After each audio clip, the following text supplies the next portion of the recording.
চীনের গ্রেট হল একটা নামা সারা দুনিয়া সবাই চেনে। এটা আসলেই একটা অসাধারণ জিনিস। চীনের উত্তরের বিশাল এলাকা জুড়ে এটা সাপের মতো এঁকে বেঁকে চলে গেছে। বহু শত বছর ধরে এটা একদম চুপচাপ একজন প্রহরীর অন্ত দাঁড়িয়ে আছে। এটা মানুষের বড় বড় স্বপ্ন আর তাদের অবাক করার চেষ্টার এক বিশাল গল্প বলে। দুনিয়ার সব জায়গা থেকে মানুষ এখানে ঘুরতে আসে। টাইম শুধু এর বিশালতা নিজের চোখে দেখার জন্য। এটা দেখলে আসলেই অবাক না হয়ে পারায় না। অনেকে ভাবে এটা বুঝি একটা না একটা দেয়াল, কিন্তু আসলে তা না। বরং এটা আসলে অনেক দেয়াল, সৈন্যদের থাকার জায়গা আর উঁচু টাওয়ার এখান থেকে পাহারা দেওয়া হতো। সেগুলোর একটা জটিল নেটওয়ার্ক।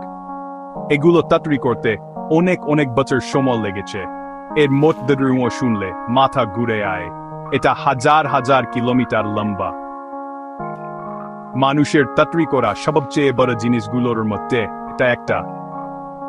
এটা উঁচু উঁচু এই বড় বড় পাহাড়ের ওপর দিয়ে গেছে, আবার গভীর উপত্যকায় নেমে গেছে। পুরনো দিনের ইঞ্জিনিয়ারিং এর এক অবাক করা নমুনা। একবার চিন্তা করে দেখেন তো, এমন একটা জিনিস বানাতে মানুষের কি পরিমাণ চেষ্টা করতেছে। লাখ লাখ মানুষ এটা বানানোর কাজ করেছে। তাদেরকে সাংঘাতিক ঠান্ডা আর সাংঘাতিক গরমের মধ্যে কাজ করতে হয়েছে। জায়গাটাও ছিল খুব বিপদজনক আর কঠিন। আজকে এই গ্রেট ওয়াল ইউনেস্কোর ওয়ার্ল্ড হেরিটেজ সাইট হিসেবে পরিচিত। এর মানে হলো এটা সারা দুনিয়ার মানুষের জন্য একটা মূল্যবান জিনিস। এটা পুরো মানবজাতির জন্য একটা দামি সম্পদ। এর বিশাল আকার আর এর পেছনের ইতিহাস জানলে দম বন্ধ হয়ে আর জোগাড় হয়। এটা শক্তি আর অসাধারণ ধরনের একটা বিরাট প্রতীক হয়ে দাঁড়িয়ে আছে। গ্রেট ওয়ালের গল্প শুরু হয়েছে ইতিহাসের অনেক গভীরে। এর প্রথম দিকের কিছু অংশ আলাদা আলাদা রাজদা তৈরি করেছিল। তখনও চীন আজকের মতো এক দেশ হয়ে ওঠেনি। পরে শক্তিশালী সম্রাটরা এই কাজটা হাতে নেন। তারা আগের বানানো দেয়ালগুলোকে জোড়া লাগিয়ে আরো অনেক বড় করেন। বিহীন সময়ে বিহীন রাজবংশ এটাকে আরো বড় করার পেছনে অবদান রেখেছে। প্রত্যেকেই তাদের সময়ের প্রয়োজন অনুযায়ী নিজেদের মতো করে নতুন নতুন অংশ যোগ করেছে। এভাবে ওয়ালটা সময়ের সাথে সাথে বদলেছে, এর আকার আর কাজও বদলেছে। এটা আসলে নিরাপত্তা, ক্ষমতা আর মানুষের বুদ্ধিমত্তার এক দারুণ গল্প। এই বিশাল জিনিসটা যারা বানিয়েছিল তারা কিন্তু খুব বুদ্ধিমান ছিল। তারা হাতের কাছে পেয়েছে, তাই দিয়েই কাজ চালিয়েছে। কিছু পাহাড়ি এলাকায় তারা বড় বড় পাথর কেটেছে। অন্য জায়গা লাখ লাখ ট্যাক্সি ইট পুড়িয়েছে। এখানে পাথর কম ছিল, সেখানে মাটি পিটিয়ে শক্ত করে একটার ওপর আরেকটা স্তর দিয়ে দেয়ালের ভেতরের অংশ বানিয়েছে। মাঝে মাঝে কাঠের ফ্রেম বা ওয়াচটা ওয়ারও বানিয়েছে। জায়গা বুঝে তারা জিনিসপত্র বদলে নিত। এতেই বোঝা যায় তারা কত সহজে মানিয়ে নিতে পারত। প্রকৃতির সাথে মিলেমিশে তারা এই কঠিন দেয়ালটা তৈরি করেছিল। গ্রেট ওয়ালের মাপটা শুনলে বিশ্বাস করা কঠিন। এটা অস্বাভাবিক লম্বা। সবচেয়ে ভালোভাবে মেপে দেখা গেছে তাতে এর দৈর্ঘ্য সব শাখা প্রশাখা মিলিয়ে প্রায় 21,196 কিলোমিটার, মানে পৃথিবীর মোট পরিধির অর্ধেকেরও বেশি। এর উচ্চতা সব জায়গায় সমান না, তবে গড়ে প্রায় 6 থেকে 7 মিটার উঁচু। অনেক জায়গায় এটা এত চওড়া একজন জন পাশাপাশি হাঁটতে পারত। সাধারণত ওপরের দিকে এটা 4 থেকে 5 মিটার চওড়া। পুরনো দিনের একটা জিনিসের জন্য এই মাপগুলো আসলেই অবাক করার মতো। গ্রেট ওয়াল কিন্তু একদিনে বা একবারে তৈরি হয়নি। এটা বানাতে অনেক লম্বা একটা সময় লেগেছে। সবচেয়ে প্রথম দিকের দেয়ালগুলো তৈরি হয়েছিল খ্রিস্টপূর্ব 7 শতকে। এই সময়ে চীনের বেশ কয়েকটা একে অপরের শত্রু রাষ্ট্রীয় দেয়াল বানিয়েছিল। তারা নিজেদের সীমানা বাঁচানোর জন্য একে অপরের থেকে আর বাইরের শত্রুদের থেকে বাঁচার জন্য এগুলো বানিয়েছিল। এরপর আসলেন একজন খুব গুরুত্বপূর্ণ মানুষ, সম্রাট কিন শি হুয়ান। খ্রিস্টপূর্ব 3 শতকে তিনি চীনকে এক করেন।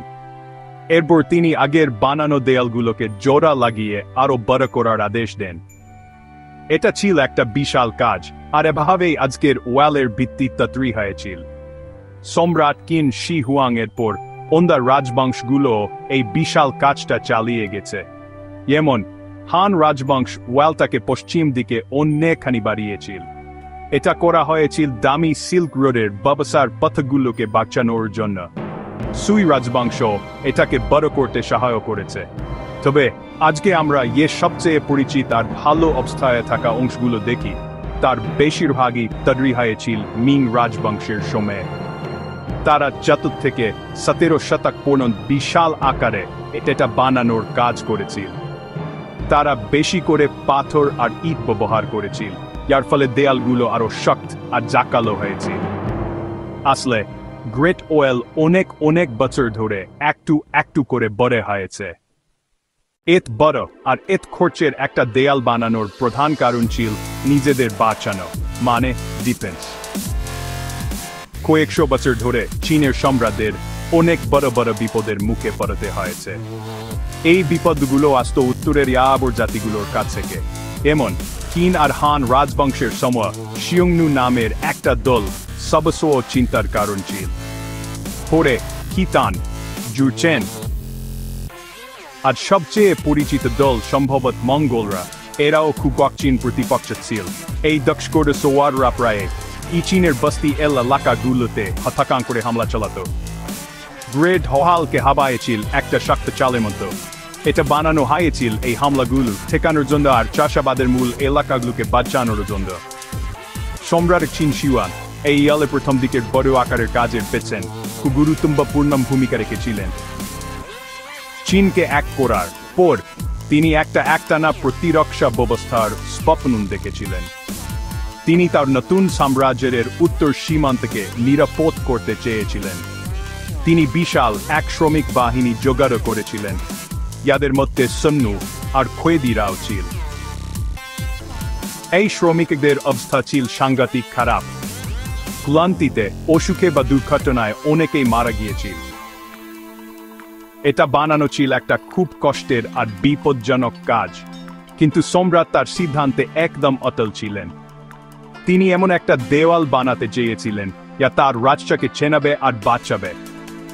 গ্রেট ওয়াল শুধু একটা যুদ্ধের জিনিস ছিল না, এটা তার চেয়েও অনেক বেশি কিছু ছিল। এটা সম্রাটের ক্ষমতারও একটা বড়সড় প্রতীক ছিল। এটা পরিষ্কারভাবে চীনা শক্ততা আর বাইরের অশ এলাকাগুলোর মধ্যে একটা সীমানা টেনে দিয়েছিল। পুরনো চীনে রাজনৈতিক অবস্থা প্রায় খুব খারাপ থাকত। সম্রাটদের নিজেদের শক্তি আর নিয়ন্ত্রণ দেখানোর দরকার হতো। ওয়ালটা থাকায় এই কাজটা করে দিই। এটা দিয়ে বোঝায় এই দেশের সরকার কত সহজে সবকিছু জোগাড়ও করতে পারে। এটা দেশের ভেতরের আর বাইরের শত্রুদের একটা পরিষ্কার মেসেজ দিই। এটা চীনা সাম্রাজ্যের শক্তি আর ক্ষমতার কথা ঘোষণা করত। শুধু বাঁচানোর কাজ ছাড়াও ওয়ালটার আরো কয়েকটা কাজ ছিল। এটা দিয়ে সীমান্তে নজরদারি করা সহজ হতো। সরকারি লোকজনের যাওয়া আসা নিয়ন্ত্রণ করতে পারত। ব্যবসা বাণিজ্যও নির্দিষ্ট গেট দিয়ে হতো, বিশেষ করে বিখ্যাত সিল্ক রোডের ধারে। এখানে দামি জিনিসপত্রের ওপর ট্যাক্স নেওয়া আর ব্যবসা সামলানো। এটা দিয়ে কারা দেশে ঢুকছে বা দেশ থেকে বের হচ্ছে সেটাও নিয়ন্ত্রণ করা হতো। গেটগুলোতে আর ওয়ালের ধারে থাকা সৈন্যরা শান্তি শৃঙ্খলা বজায় রাখত। তারা দেখত সম্রাটের আদেশ সবাই মেনে চলে। তাই এটা শুধু একটা চুপচাপ দেয়াল ছিল না, এটা ছিল রাষ্ট্রীয় নীতি আর শাসনের এক হাতিয়ার। গ্রেট ওয়ালের ধারে ধারে খুব হিসাব করে অনেকগুলো ওয়াচ টাওয়ার আর সৈন্যদের থাকার জায়গা বানানো হয়েছিল। এই টাওয়ারগুলো প্রায় পাহাড়ের চূড়ায় বা অন্য কোনো উঁচু জায়গায় বানানো হতো। এতে পাহারাদাররা চারপাশের এলাকা খুব ভালোভাবে দেখতে পেত। এইসব জায়গা থেকে সৈন্যরা অনেক দূর থেকেই শত্রুদের আসতে দেখতে পেত। খবর তাড়াতাড়ি পাঠানোর জন্য তারা একটা জটিল সিগন্যাল সিস্টেম ব্যবহার করত।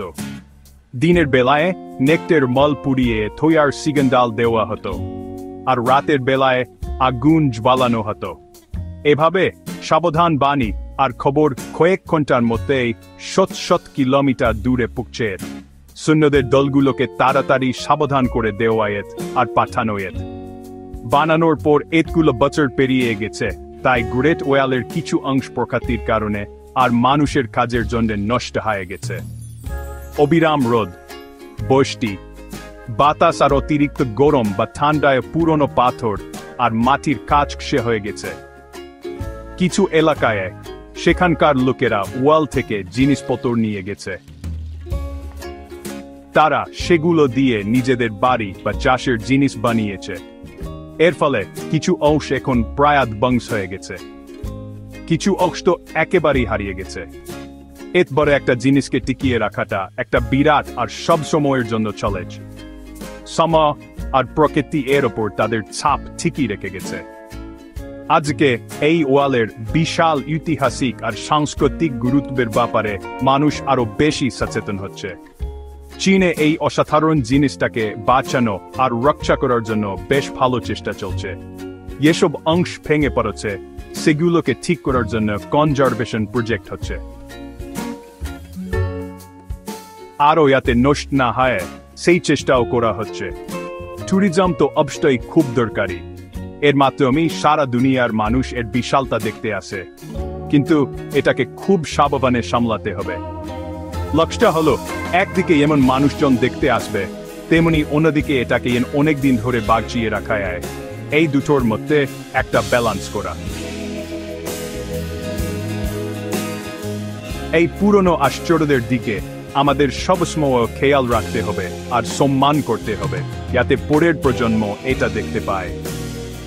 চীনের গ্রেট ওয়াল এখনো একটা অসাধারণ শক্তিশালী আর অনেক কিছু মনে করিয়ে দেওয়া প্রতীক। এটা চীনের বিশাল ইতিহাসের একটা চিত্র তুলে ধরে। এটা সেখানকার মানুষের টিকে থাকার ক্ষমতা, বুদ্ধিমত্তা আর হার না মানা মনোভাবের কথা বলে। এটা অনেক পুরনো দিনের সাথে আমাদের একটা বাস্তব যুগায়ক করিয়ে দিয়ে পুরনো দিনের সাম্রাজ্য আর ভুলে যাওয়া যুদ্ধগুলোর কথা মনে করিয়ে দেয়। এখনো যারা এটা দেখতে আয় তাদের সবার মনে এটা ভৌ মেশানো শ্রদ্ধা আর গভীর বিস্ময় জাগায়। এটা শুধু একটা দেশের নিজেকে বাঁচানোর চেষ্টার প্রমাণ না, বরং মানুষ কত অসাধারণ কাজ করতে পারে সেটারও প্রমাণ। এটা আমাদের সবার মানে পুরো দুনিয়ার একটা সত্যিকারের আশ্চর্য ইতিহাস, তাতে কোনো সন্দেহ নেই।